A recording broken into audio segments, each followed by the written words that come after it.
Hi friends, it's Kayla Moran. Welcome back to the Let's Get Candid podcast. How's everybody doing today? Happy Thursday, good morning, good afternoon, good evening, whatever day or time it is that you're listening. So happy to be back on the mic with you guys. I hope you're all having a good week and good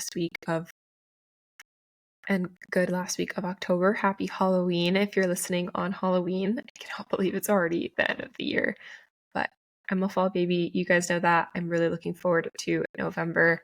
And it's actually the only month this year that I have not had a trip planned. There's potential ones in the works, but right now there will be no traveling, and I'm actually really looking forward to that. Yesterday, my grandma asked me where I've been and what I've been up to because she hasn't seen me in like a week, and I love that. I love that I'm always somewhere and that there's so many cool things going on, but I miss being home and I miss my family. So I'm really looking forward to slowing down a little bit and being more present. And I actually realized that because I was traveling so much and I've been so focused on work for the last few months that I haven't really had a social life and I haven't really been there for my friends as much as I would have liked to be and I should have been. And I realized that because I've been going through a little bit of something the last few days where I didn't feel like I could reach out to people because I hadn't been there for them in the past. And it was a good reminder to me of showing up for your people no matter what. And you don't know what people are struggling with. And even if it's just a hi or a check-in, it means a lot. So I made a point the last few days to be there for my friends and just send a quick message. And if they were open and receptive to being there for me, then I welcomed it. But if they weren't, I just wanted them to know that I was thinking about them. And it's a good exercise to do going into the holidays too. This time of year can be a little hard for people spending more time with their families if they don't have the best relationship with family, or traveling a lot to see everybody. It could just be a really chaotic time of year. So, as work picks up and events and the social calendar gets full, don't forget to take time to look inward and check in on yourself and give yourself some grace and love, and also extend that to your friends and family. And also with the holidays, I really wanted to have this episode. So when Melissa Bautista, the founder of Mela Vie, reached out to me, I was so excited because they are all about letting go of body shame and learning to love yourself and, women's empowerment and women, stepping into who they are and not being afraid to be fully themselves, 100% show up how they're meant to show up and to feel at home in their bodies. And that's something that I think we've all struggled with at some point in our lives. And with the election, that has a lot to do with women's bodies, and with the holidays coming up, and again, seeing a lot of people and a lot of food, a lot of drinking, and it's a very stressful time of year. I wanted to have this conversation going into it to remind you all to, listen to yourself and listen to your intuition. We talk a lot about intuition in this episode. We talk a lot about mindset in this episode. And those are some things I've been really struggling to tap into myself lately. And it's a good reminder for me while I'm recording this to listen to this episode because it's a really beautiful conversation. And just breathe. Take a step back and just breathe, because everything truly does happen the way that it's meant to. It's everything lo que es para ti, nadie te lo quita, and everything will work out exactly the way that it's meant to. I am really glad that I was able to go back to my law school over the weekend and get some breathing time, just relax, be by myself for a bit, get some fresh air, see my professors, see some friends, and meet new people, colleagues, judges, professors from other schools, deans, presidents of universities.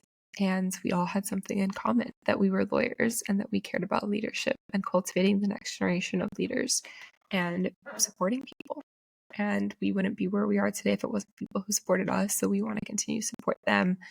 And I had so many incredible takeaways from that conversation that I did a whole newsletter on it. Go check that out.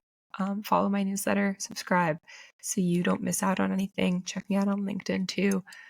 But all of these incredible conversations that I'm having just remind me of how important it is to to connect with people and to give back to people. And I'm glad that I have this platform and opportunity to do it. And just, reminding me to be a little bit more intentional about productivity and productive rest. And so that's why I'm having a coffee at 3 o'clock in the afternoon, is because I have a lot to do today. But I took a slow morning because I really just needed some time for myself. But I'm excited to go to a Heat game tonight with my cousin, get some girl time in, and check in on my friends. I have one friend that's having a major surgery today. I have other friends that are going through school applications for grad school, job promotions, big things. We're all going through really major change in our lives. That's just the season that we're in. And with the holidays, there's just, like I said, so much going on. But don't forget to make time for yourself and for your friends and family, and, feed the village that has fed you, and lend a helping hand. And first and foremost, and always, just be honest with yourself and listen to yourself, your intuition, because it's within you and you have the power to really make this life what you want it to be. And we don't have to worry so much about what everyone else says and the noise. It's really easy to get caught up in that.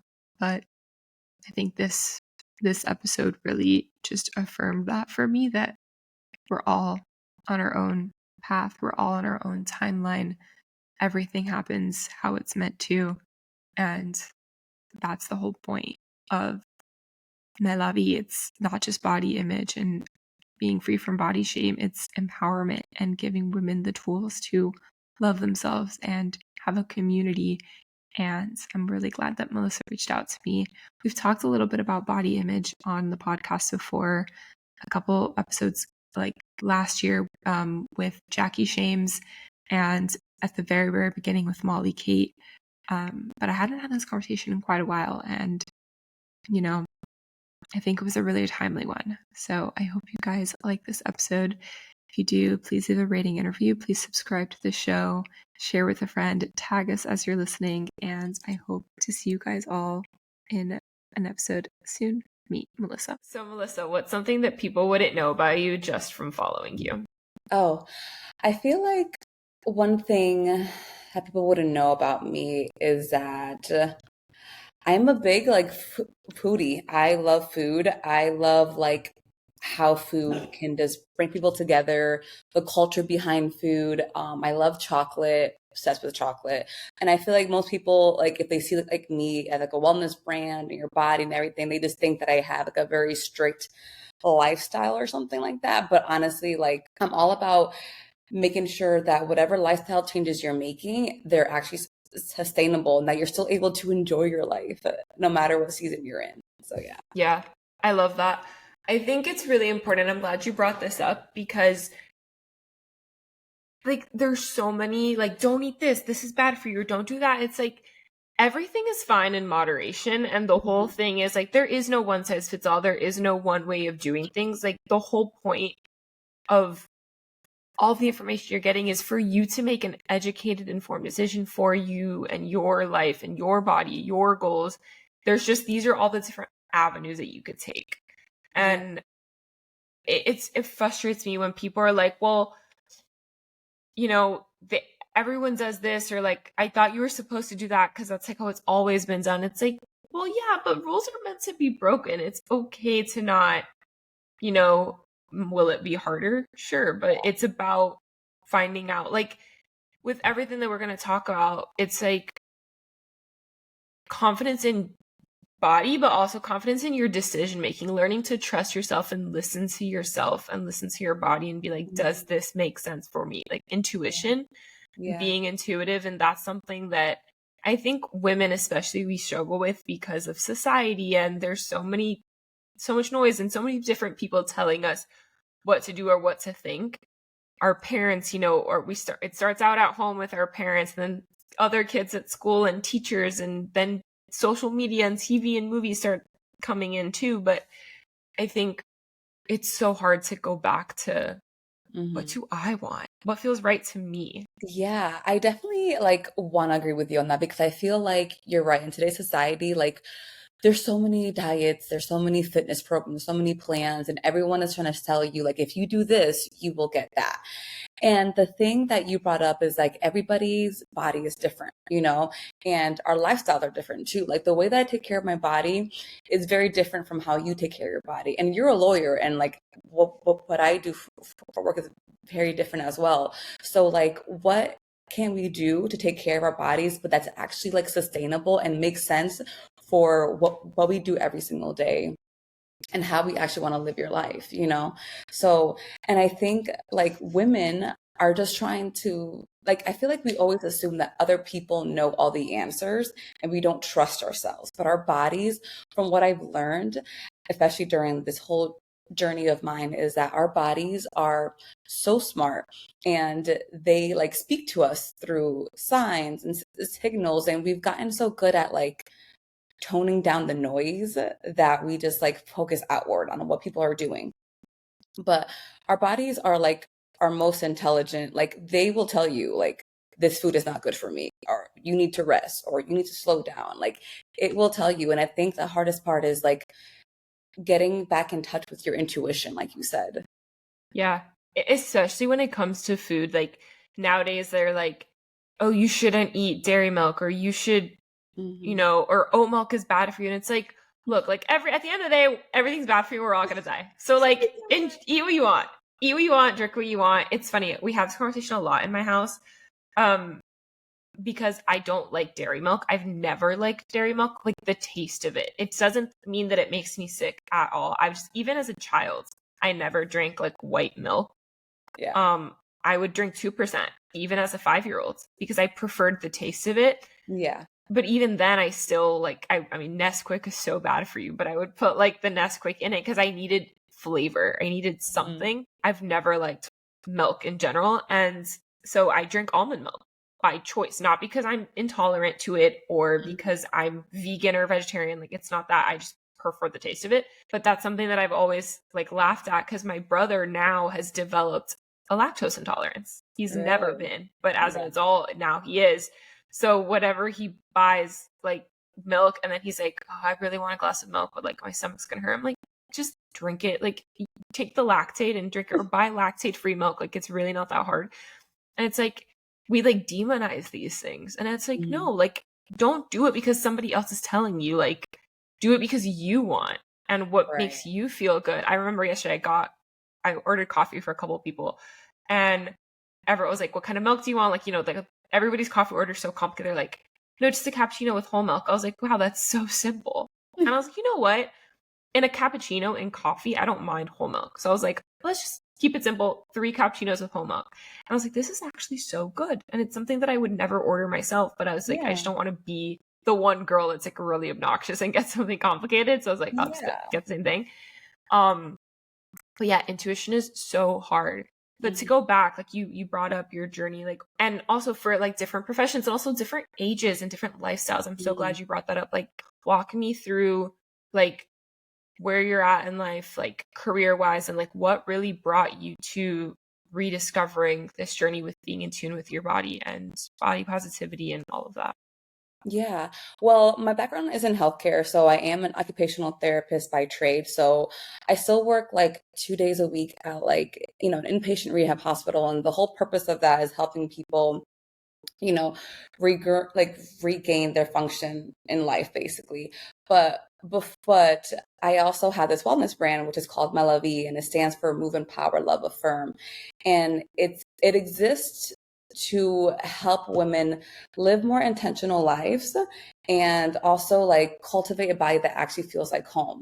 So before then, I was always somebody that always struggled with body image, and I was the one that's always like looking at other people and being like, okay, what is she doing that she lost 10 pounds on that, let me go ahead and do that. Or I was trying like all the diet fads and all the exercises and nothing really stuck. And I was just like, I felt like I was just spending years like abusing my body, trying all these different things, never really like taking the time to like be still and like listen to what my body like needs and wants.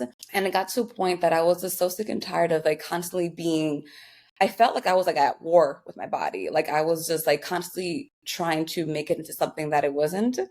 And it wasn't until that I was just like, okay, I need to stop fighting against it and I need to like partner with it. And it wasn't until I started like, strengthen my relationship with God and my own self that I really realized that my body is not just what it looks like on the outside, but it's actually like the place that I get to experience the whole world around me, where I get to pursue my passions, where I get to help people in need, where I get to actually experience love and give love, and where I get to like be in touch with like nature and God and everything. And it wasn't until I appreciated my body for what it was that I began moving more intentionally, that I actually began like eating food that actually like were good for me, that gave me energy. Um, I stopped like restricting food in the sense that like I can never have chocolate, or I can never have fries or something. I started just like eating more intuitively and just eating like a little bit of everything, not really like restricting myself from anything like that, and just listening to what my body, what like how it was responding, and then just moving my body consistently, but not like in a way that I was punishing myself, but just through enjoyment, like actually just seeing what my body was capable of. And it was like from that mindset shift that I feel like everything just changed for me. Like yes, the weight came off and everything, and yes, I've gotten so much stronger and things like that, but it's more of like the lifestyle changes that I now have become so ingrained, and I've been able to stay so consistent with movement, with eating for the past like 2 3 years, that I would never have been able to do that on a diet or to do that on like a plan. Basically, it's something that's become ingrained, and I think the only reason, and I know that the only reason why that is because I changed my relationship with my body and how I saw health and wellness. Does that Yeah, make it's a sense? mindset. No, it's absolutely a mindset. It's funny, like a couple of things came out though while you were saying that. This morning, Alona Maher, the rugby player, the Olympic rugby player who's on Dancing with the Stars now, Yeah. I don't know what award red carpet she was at, but it came up on my Facebook this morning of someone asked her like, something about strength, like female, like, or what advice do you have for women who want to do sports? And she's like, strength is beautiful. Like, do rugby. Maybe you don't like rugby. Try every sport. Figure out what works for you. And, even if that means that your body's going to look more a certain way than another sport, like, do what makes you happy and what feels good to you. And it's about, strength is beautiful. It's powerful. Like that. I love my body. Like she's someone that is now being known for body positivity. And, Mm-hmm. I don't know if you saw this. She came up right around the Olympic time. Like a doctor basically told her, like, because of her BMI that she was overweight. She goes, yeah, I'm overweight on paper, but like my body's healthy. It works for me. It Yeah. allows me. I need to be I'm this way in literally order in to the play my Olympics. sport. Like that's just how it is. Like not always is it